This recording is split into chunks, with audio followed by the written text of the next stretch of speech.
Good evening from Washington, D.C., and thank you to those of you joining us from around the world for news from a Catholic perspective. I'm Lauren Ashburn.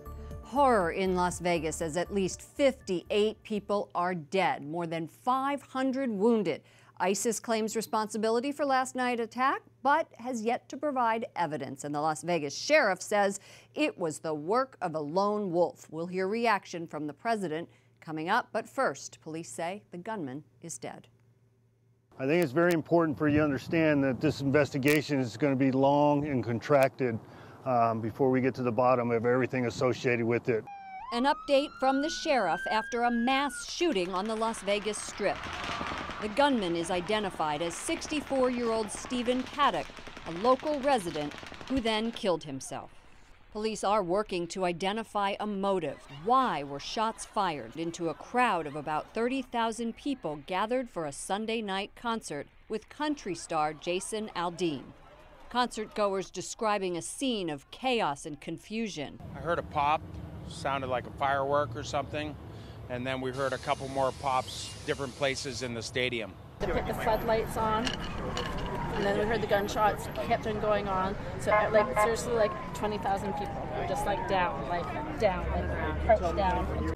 Aldean later posting a message on Instagram saying he and his crew were safe, encouraging prayers for Las Vegas.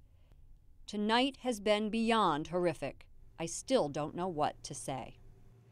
But President Donald Trump does. He is condemning the shooting in the harshest of words. White House correspondent Mark Irons has more. Good evening, Mark.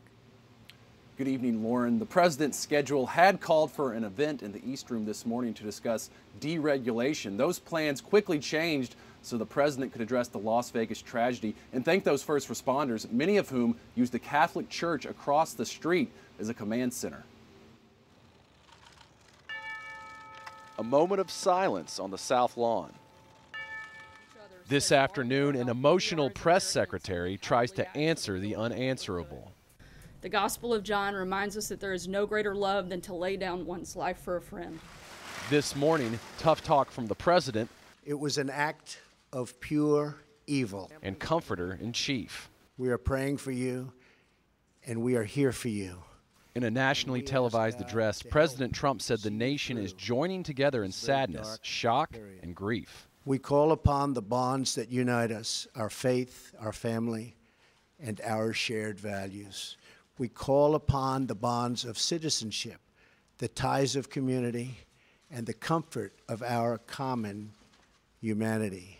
President Trump also ordered that the American flag at the White House and at all public buildings across the nation be flown at half-staff. Earlier, Trump thanked Sheriff Joseph Lombardo of the Las Vegas Metropolitan Police Department for his team's work. The fast response that you gave saved hundreds of additional people from being killed.